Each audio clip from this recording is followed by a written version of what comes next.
Sunday morning in Springfield began with the ringing of bells from the New Hope Baptist Church on the corner of Main Street and Cherry Avenue. At 7:30, Gareth Morris was already standing in front of the mirror in his bedroom, adjusting his tie and checking that his dark blue suit was not creased. At 45, he looked exactly as a respected pastor in a provincial town should look, fit, with neatly trimmed hair and attentive brown eyes. The aroma of freshly brewed coffee wafted from the kitchen, along with the sound of eggs sizzling in a pan. Barbara was making breakfast, as she had done every Sunday for the past 17 years of their marriage. At 42, she still had the same warm smile that had once captivated Gareth at Drury College, where they had both studied theology. However, Barbara never became a minister, as she had planned in her youth. Life had led her to a job as a cashier at the local Fresh Mart supermarket. "Breakfast is ready," she called, her voice tinged with its usual tenderness. The Morris family ate breakfast in silence, broken only by the ticking of the wall clock and occasional comments about the upcoming service. Gareth looked through his notes for the sermon, occasionally making notes with a ballpoint pen in the margins of his notebook. "Today, I'm going to talk about the parable of the prodigal son," he said, without looking up from his notes. "About forgiveness and returning to the Father." Barbara nodded, sipping coffee from her favorite mug that said, "World's Best Wife," a gift from Gareth on her last birthday. They knew each other so well that words were often unnecessary. At 9 o'clock, New Hope Church was filling up with parishioners. Springfield was a typical Midwestern town with a population of about 30,000, where everyone knew their neighbors by name, and the main events of the week were Friday night football games and Sunday church services. The Morris family held a special place in this social structure. Mary Johnson, a 60-year-old widow who lived next door to the pastor's family, always arrived at the service first and sat in the third row on the left. She remembered Gareth as a young preacher who had just taken over the parish from the elderly Pastor Wilkins 10 years ago. At that time, the parishioners treated the new pastor with some caution, but his sincerity and deep understanding of Scripture quickly won their hearts. "Pastor Morris never judges," Mary often told her neighbors. "He understands human weaknesses and always finds words of comfort." Barbara took her usual place in the front row. Her role as the pastor's wife required her to be present at all church events, and she fulfilled these duties with sincere devotion. After the service, she helped organize tea parties, participated in charity events, and visited sick parishioners. Gareth's sermon that Sunday was a little longer than usual. He spoke about the importance of family, about how a father welcomes back his prodigal son despite all his sins. The pastor's voice was confident and soulful, but Barbara noticed that at times he made strange pauses, as if forgetting his train of thought. This had been happening more and more often in recent weeks.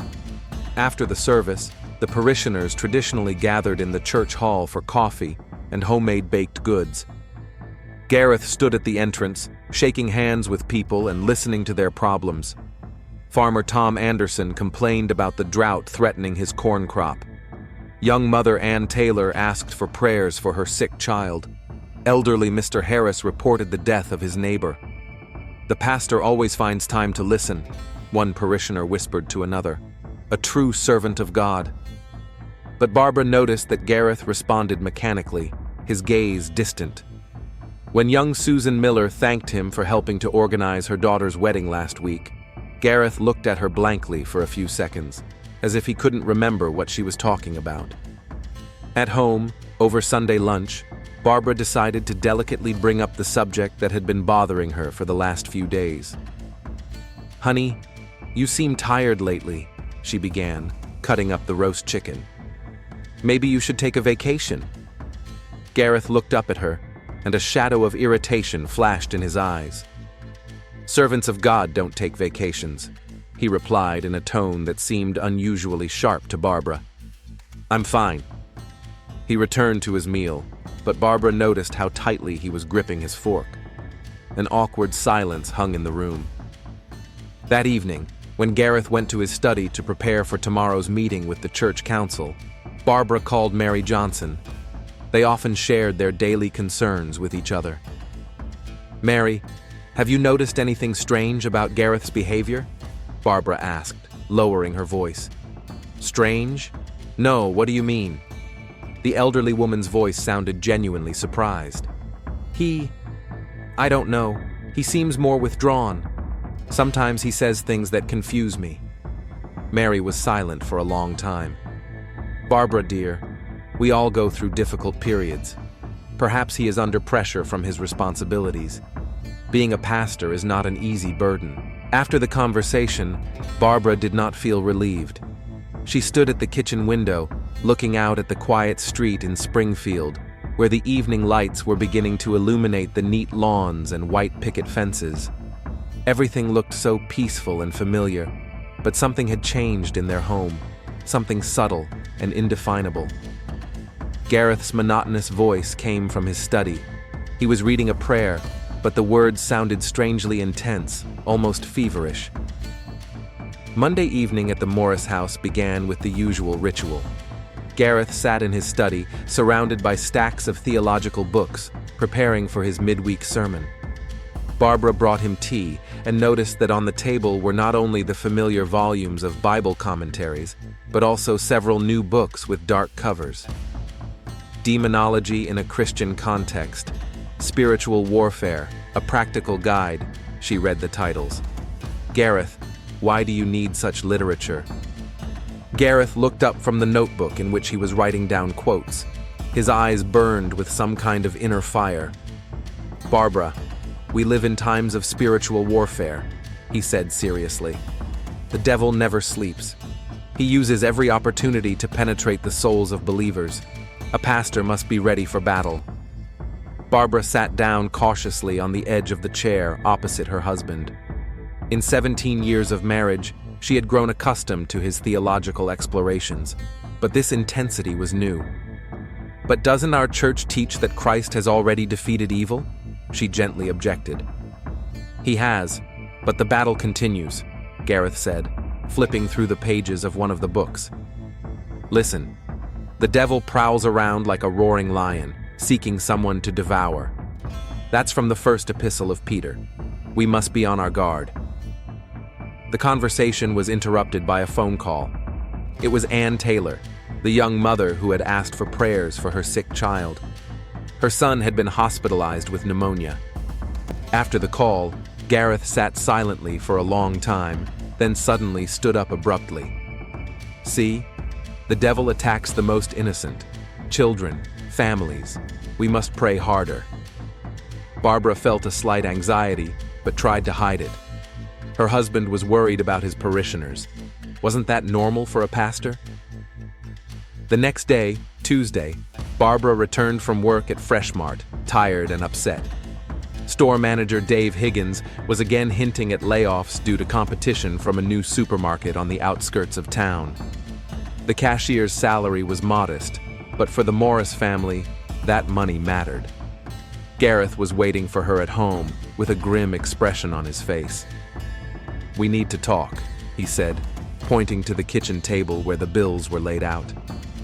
Barbara sat down opposite her husband, looking at the familiar envelopes, the electricity bill, the mortgage payment, the car insurance. "We're over budget again." Gareth ran his hand through his hair. "Church donations are down. Old Harris can't donate like he used to, and the Andersons have cut back because of problems with their farm." Barbara picked up the calculator and started crunching numbers. "If I take on extra shifts on the weekends," she began. "A pastor's wife shouldn't have to work like a horse," Gareth interrupted sharply. "It's not right. Where is our faith in God's providence?"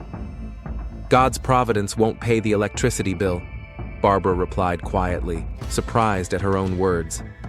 Gareth looked at her in surprise, then his face darkened. "That's the devil speaking through you," he said coldly. "He wants to divide us, to destroy the pastor's family." Barbara felt a chill run down her spine. Never before had her husband spoken to her in such a tone. "Gareth, I was just trying to find a practical solution," she began. "Be quiet," he interrupted her. "I need to think." He went into his study, leaving his wife alone with the unpaid bills. On Wednesday evening, the situation escalated. During dinner, Gareth suddenly asked, "Barbara, have you ever regretted that we don't have children?" This question was a painful topic for them. 5 years ago, doctors had informed Barbara that she had reproductive problems and that a natural pregnancy was unlikely. They had discussed adoption, but Gareth always found excuses. Either finances were not sufficient, or church matters required his full attention. "Why are you asking?" Barbara replied cautiously. "I was reading a book about spiritual warfare today," Gareth said, slowly cutting his meat. "The author writes that childlessness can be a punishment for sins, or the result of demonic influence." Barbara put down her fork. Her husband's words hurt her like a knife. "Gareth, we've always known that children are a gift from God that is not given to everyone. Didn't you tell me that yourself when we got the diagnosis?" "I did," Gareth nodded. "But now I'm studying the issue more. Maybe we should think about purification." "About what?" "About expelling the dark forces that are preventing us from having children." Barbara looked at her husband with growing horror. The man she had lived with for 17 years was saying things that seemed insane to her. "Gareth, maybe you should talk to someone. Another pastor? Or who?" Gareth's voice became dangerously quiet. "Do you think I'm going crazy? That's the devil whispering to you too, making you doubt your husband." He stood up abruptly from the table, knocking over his chair. "I'm going to pray, and you think about what you said." After her husband left, Barbara sat in the kitchen, trembling with hurt and fear. The house was silent, broken only by the ticking of the clock and the loud voice of Gareth reading prayers from his study. On Thursday morning, Barbara called work and said she was sick. She couldn't collect her thoughts after yesterday's argument. Gareth left for church early in the morning without even eating breakfast. Around noon, a familiar car pulled up to the house. It was Mary Johnson. The elderly neighbor brought homemade pie and tea. "Barbara, dear, you look pale," Mary said, sitting down at the kitchen table. "Has something happened?" Barbara hesitated for a long time, but then couldn't hold back. "Mary, Gareth has been saying strange things lately. About the devil, about demons. He blames dark forces for all our problems." Mary listened attentively to her friend's story. "You know," she said finally, "Pastor Wilkins was also sometimes interested in such topics, especially when he was tired or going through difficulties. But he always returned to his normal state." "What if Gareth doesn't come back?" Barbara asked quietly. Mary took her hand. "Then you'll have to do something, for his own sake." That evening, Gareth came home silently and immediately locked himself in his study. Barbara heard him pacing back and forth, reading prayers and occasionally exclaiming, "Be gone, unclean spirit." She went to bed alone for the first time in years of marriage. Lying in the dark, Barbara thought about how the man she loved was gradually disappearing, giving way to someone strange and frightening. Friday morning began with an alarming incident. Barbara was making breakfast when she accidentally broke a cup, Gareth's favorite mug with the church logo. The shards scattered across the kitchen floor, and she immediately began to pick them up, hoping her husband wouldn't be upset. Gareth appeared in the kitchen at that very moment. Seeing the broken cup, he stopped abruptly. "It's a sign," he said quietly. "I'm sorry, dear. I accidentally—" Barbara began, but he raised his hand, silencing her. "You broke a sacred vessel." Gareth's voice was strangely solemn. "This cup was consecrated. The devil guided your hands." Barbara straightened up, holding the broken pieces of pottery in her hands. Her husband's words sounded absurd. "Gareth, it was just an ordinary mug from the church shop." "Ordinary?" He moved closer, and Barbara noticed an unhealthy gleam in his eyes. "Nothing happens by chance, especially in the house of a servant of God. You are under an influence." The rest of the day passed in tense silence. Gareth went to church, and Barbara stayed at home, feeling guilty about something she didn't understand. In the evening, she decided to have the conversation she had been putting off for a week. "Gareth, I think we need help," she said over dinner. "Professional help." He slowly raised his head from his plate. "What kind of help? Maybe we should talk to a psychologist or a psychiatrist? We've been under a lot of stress lately, financial problems." "A psychiatrist?" Gareth put down his fork. "Do you think I'm crazy?" "No, of course not. It's just, you've changed. Your obsession with demons." "It's not an obsession," Gareth's voice rose. "It's an understanding of reality. See? The devil is already making you doubt your husband. It's a classic trick." Barbara felt tears welling up in her eyes. "Please, Gareth, for us, for our marriage." He looked at her for a long time, then nodded. "All right, but only to prove to you that I'm fine." Dr. Elizabeth Turner practiced at a small private clinic on the outskirts of Springfield. A woman of 52, with gentle manners and an attentive gaze, she specialized in family therapy and depressive disorders. Barbara made the appointment online without giving any details over the phone. On Monday afternoon, they arrived at the clinic together. Gareth was wary, but tried to appear friendly. In the waiting room, he leafed through a religious magazine, occasionally glancing suspiciously at the other patients. "Mr. and Mrs. Morris?" Dr. Turner came out to meet them personally. "Please come in." Her office was decorated in warm colors, with comfortable chairs and bookshelves. On the table was a photo of the doctor's family, her husband, and 2 adult children. "Tell me what brought you to me," Dr. Turner began, sitting down opposite the couple. Barbara looked nervously at her husband, but he remained silent. "Lately, we've had some disagreements," she began cautiously. "My husband is a pastor, and he takes his work very seriously, perhaps too seriously." "In what way?" the doctor asked, making notes in her notebook. "He studies demonology," Barbara blurted out, "and he sees signs of evil influence everywhere, even in a broken mug." Dr. Turner turned to Gareth. "Mr. Morris, how would you respond to your wife's comments?" Gareth sat up straight in his chair. "Doctor, I study a real threat that most people ignore," he said with dignity. "The devil exists. He is not a metaphor or a symbol. He is actively at work in our world." "I see. And how often do you notice signs of this influence?" "Every day, especially lately." Dr. Turner asked questions for another half hour.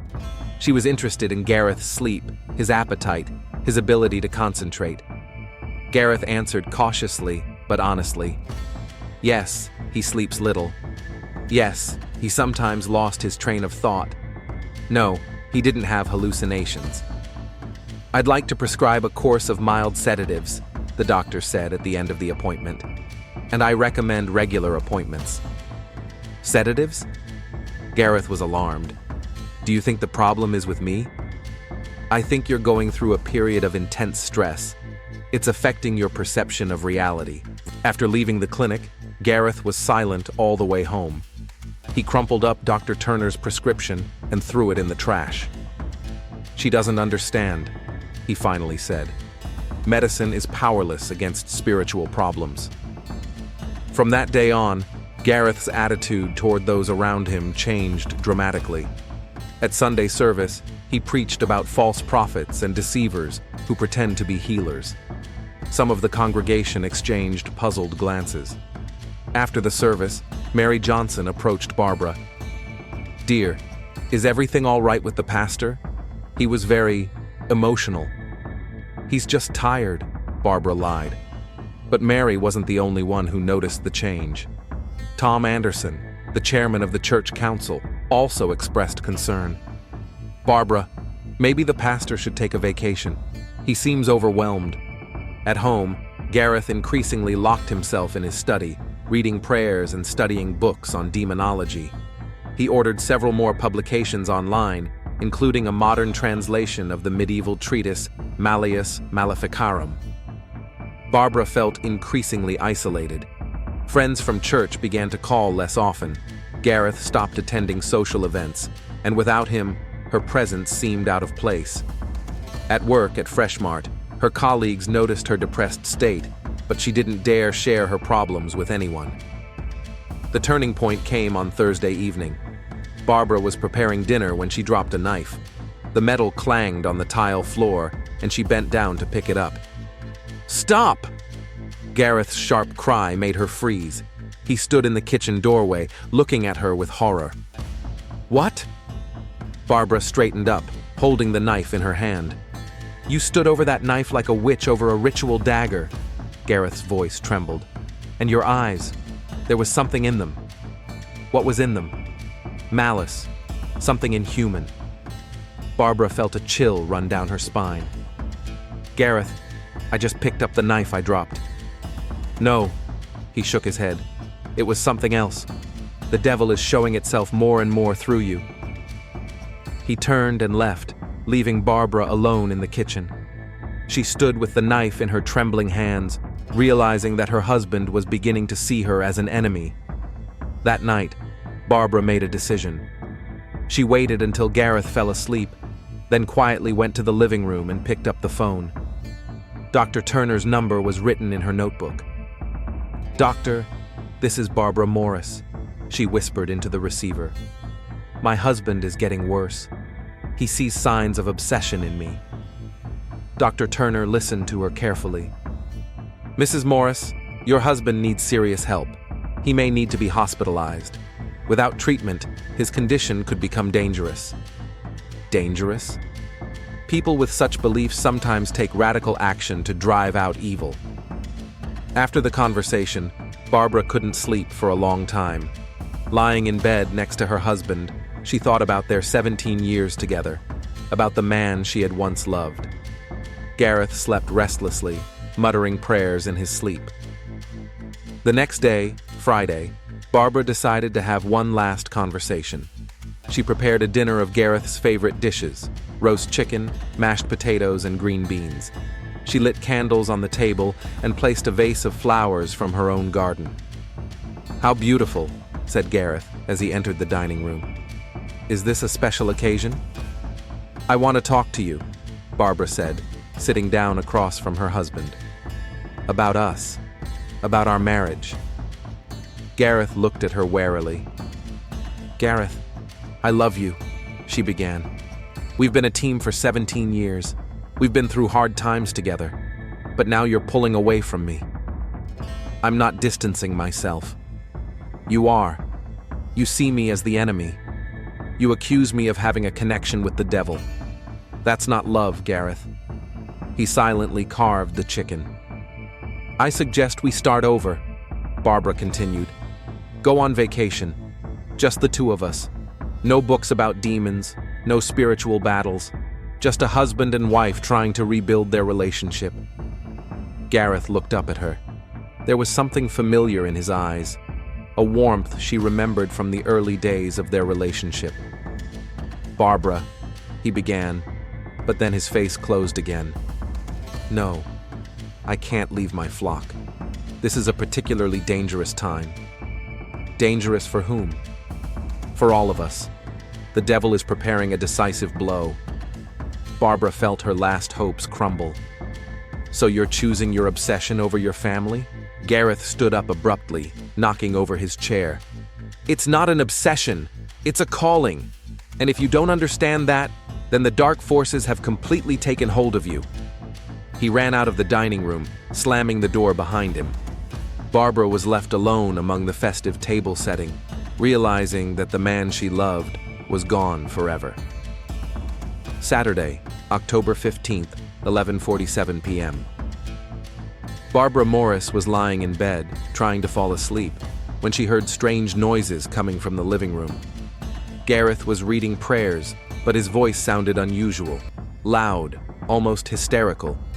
His words contained Latin phrases he had learned from his books on demonology.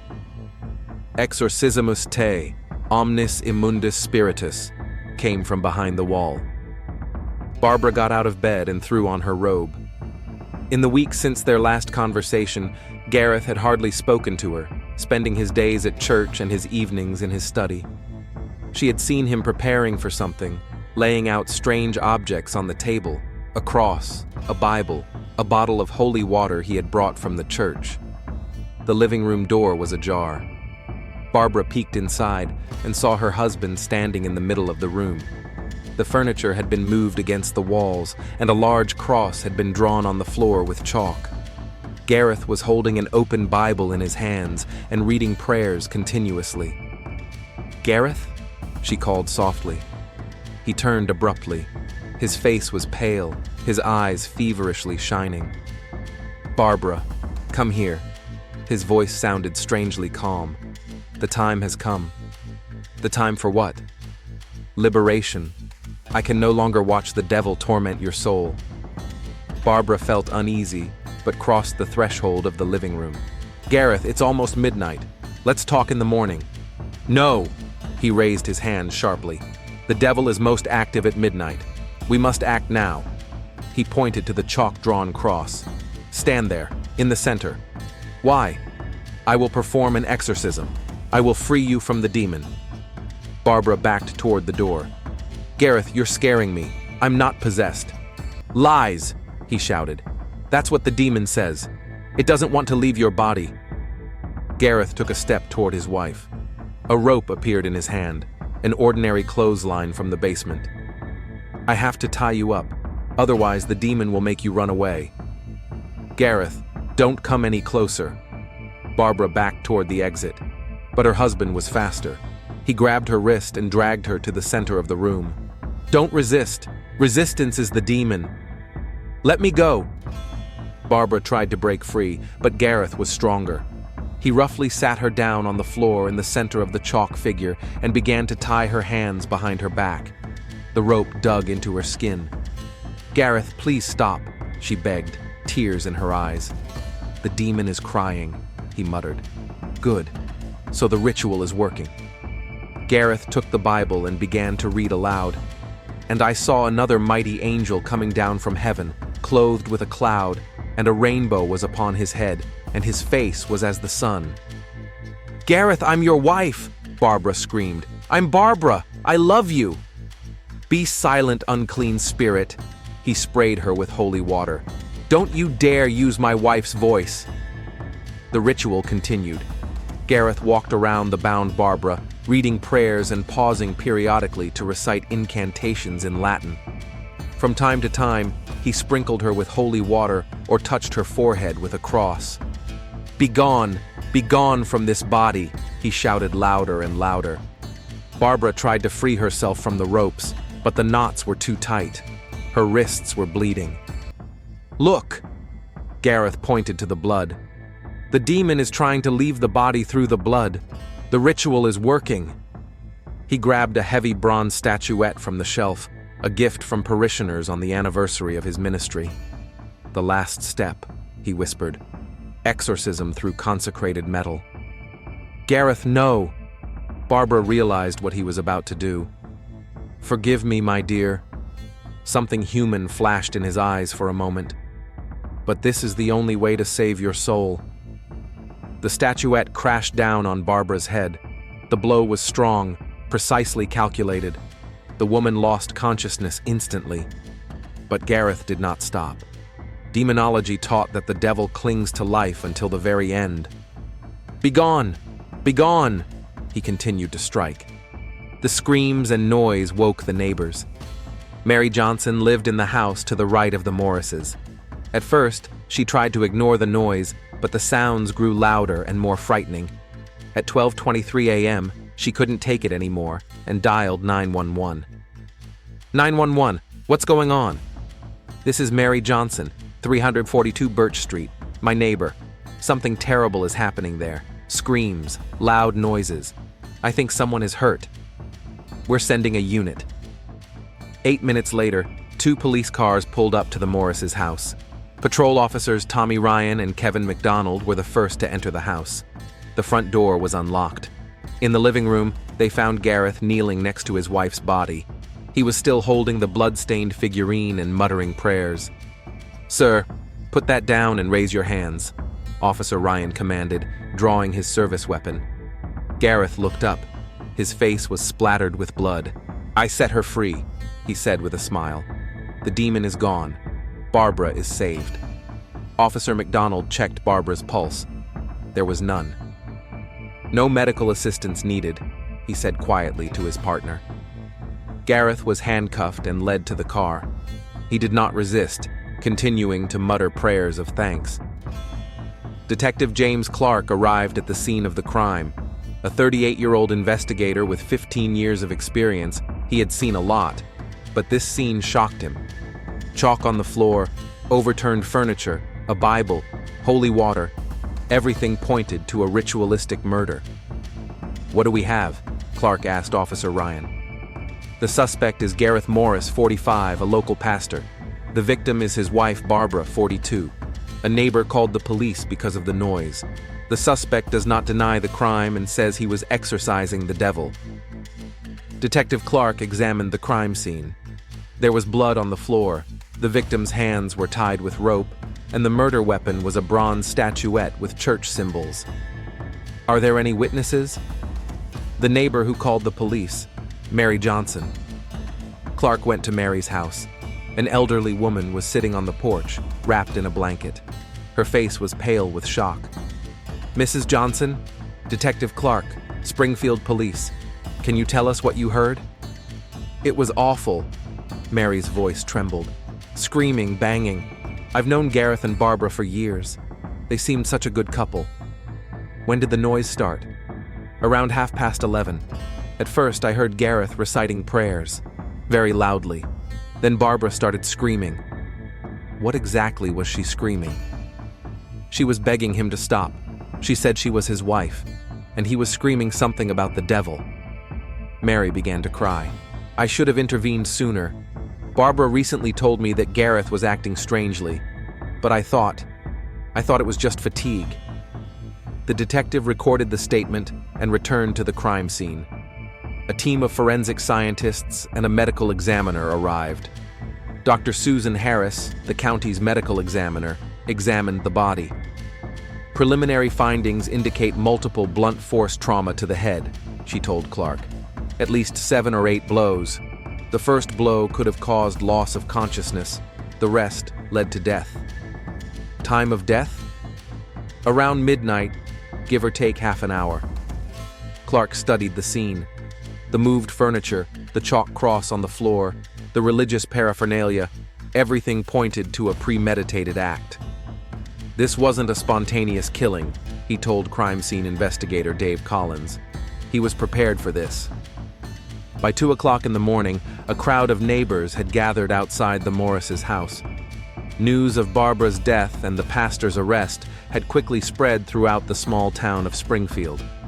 Tom Anderson, chairman of the church council, stood by the police cordon in a state of shock. "I can't believe it," he told Detective Clark. "Gareth was a good man, a caring pastor." "When was the last time you spoke with Mr. Morris?" "Last Sunday, after the service. He seemed tense. The sermon was unusual. He talked about false prophets and spiritual warfare." "Did anything seem strange about his behavior lately?" Anderson hesitated. "Barbara recently asked if I had noticed any changes in Gareth. She seemed concerned." Detective Clark interviewed several more neighbors and parishioners. The picture gradually became clearer. Many noted that in recent months, Pastor Morris had become more withdrawn, and his sermons had taken on a somber tone. "He often spoke of the devil," said parishioner Ann Taylor. "His sermons used to be about love and forgiveness. Lately, they've been only about spiritual struggle." By 3 in the morning, the main work at the crime scene was complete.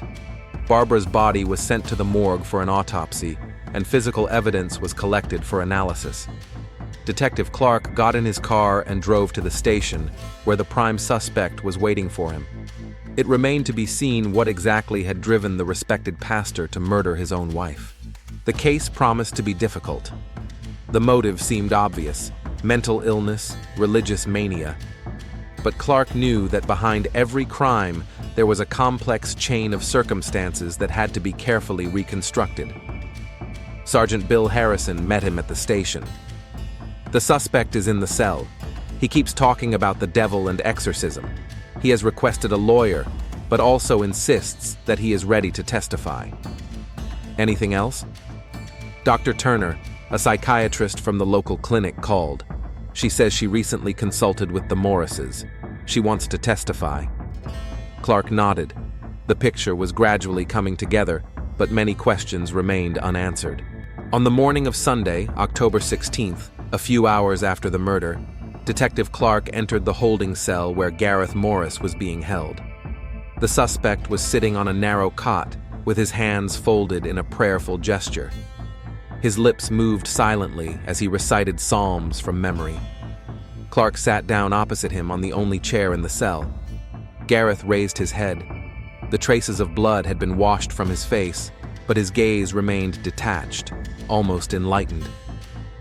"Mr. Morris, I'm Detective Clark. I want to talk to you about last night's events." "I set her free," Gareth said quietly.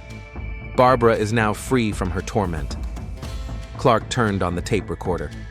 "Tell me what happened." For the next 2 hours, Gareth described the events of the night in detail. His story was logical within the framework of his distorted perception of reality.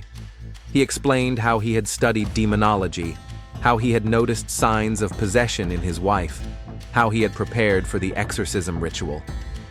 "She resisted, but it wasn't her," Gareth said with conviction. "The demon was making her body fight. But in the end, I won. Barbara is free. Her soul is saved." Clark listened, taking notes. Sitting in front of him was a man who sincerely believed in the righteousness of his actions. It wasn't cold calculation or a flash of rage. It was the tragedy of a distorted perception. "Mr. Morris, do you understand that your wife is dead?" "Her body is dead," Gareth nodded. "But her soul is free. She thanks me from heaven." On the recommendation of the court-appointed attorney, Gareth was referred for a psychiatric evaluation. Dr. Elizabeth Turner, who had previously counseled the family, recused herself from the case due to a conflict of interest. The evaluation was conducted by Dr. Robert Fisher, an experienced forensic psychiatrist from Kansas City. 3 days of intensive testing and interviews revealed a complex clinical picture. Gareth was diagnosed with paranoid schizophrenia with religious delusions, which had developed gradually over several months. Stress from financial problems, childlessness, overwork, and isolation were the catalysts for his mental disorder. "The patient exhibits systematic religious delusions," Dr. Fisher wrote in his conclusion. "He is sincerely convinced of the reality of demonic forces and the need to fight them. At the time of the crime, he was unable to distinguish reality from his delusions." The news of the murder shocked Springfield. New Hope Church closed indefinitely.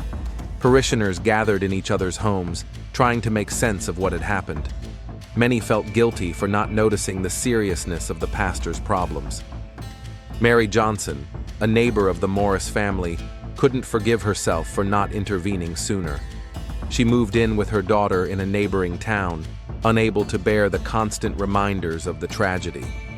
Tom Anderson, chairman of the church council, called an emergency meeting of the congregation.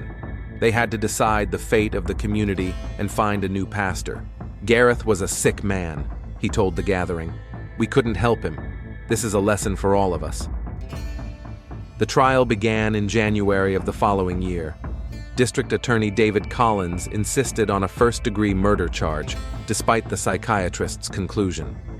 The defense, led by experienced attorney Sarah Benson, sought to have Gareth declared insane. The courtroom was packed. Local residents, journalists, representatives of various church organizations. Everyone wanted to understand how a pious pastor had become a murderer. The first testimony came from neighbor Mary Johnson.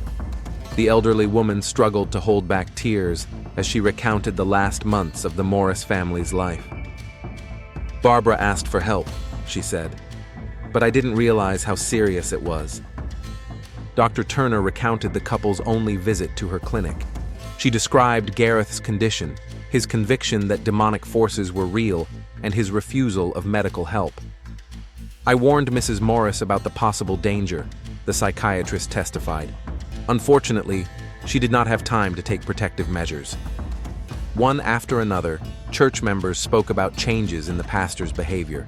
His sermons became increasingly gloomy, he avoided communication, and often spoke of spiritual warfare. "In recent months, he was not himself," testified Ann Taylor. "Pastor Morris always found words of comfort before. Then he began to see evil in everything." Dr. Fisher's testimony was a key moment in the trial. The court psychiatrist explained Gareth's diagnosis in detail, the mechanism of the disease's development, and the influence of religious delusions on behavior. "The defendant suffers from a severe form of schizophrenia," he explained to the jury. "At the time of the crime, he was unable to control his actions and did not understand their illegality. For him, it was an act of salvation, not murder." The prosecutor tried to prove that Gareth had planned the murder, prepared for it, and was therefore capable of conscious action.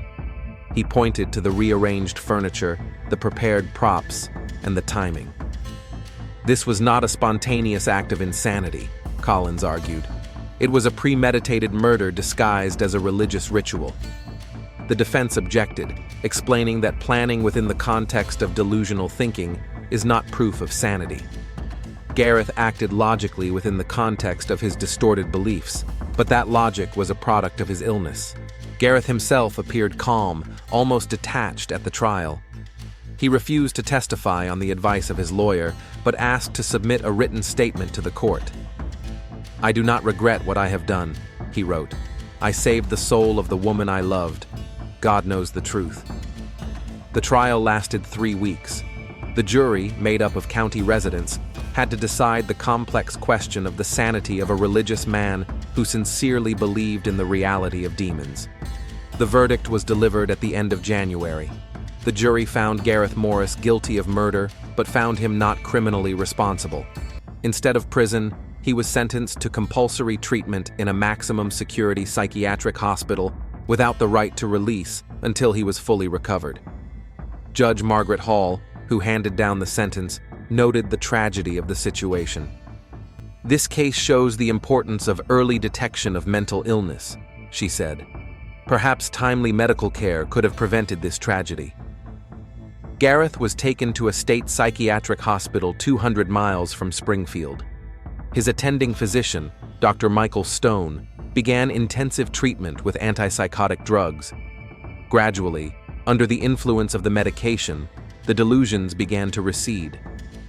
Gareth began to realize what had happened. When his understanding of reality returned, he fell into a deep depression. The New Hope Church never recovered from the tragedy. Half of the congregation dispersed to other churches in the city. The remaining members gathered for several months without a permanent pastor until they invited a young priest from a seminary. Mary Johnson occasionally visited the Springfield Cemetery to lay flowers on Barbara's grave. A simple granite slab inscribed with Barbara Morris, loving wife and daughter, stood in the shade of an old oak tree. Dr. Turner used the Morris family case in her lectures to medical college students. She talked about the importance of involuntary hospitalization for acute psychotic states, the signs of religious delusions, and protecting family members. "Mental illness does not discriminate based on profession or social status," she said. "A priest can become ill just like anyone else, and then his religiosity becomes part of the illness, rather than a protection against it." Detective Clark, who completed the investigation, acknowledged that this case was one of the most difficult in his career. There was no villain to hate, no selfish motive to understand. There was only an illness that destroyed a family and shook an entire community. 2 years after the tragedy in Springfield, a conference was held on mental health issues among church ministers. Representatives of different denominations discussed the need for psychological support for pastors, early detection of depression and psychosis, and the creation of a mutual aid system in church communities. The story of Gareth and Barbara Morris is a sad reminder that faith alone does not protect against illness, and that untreated mental illness can turn love into tragedy.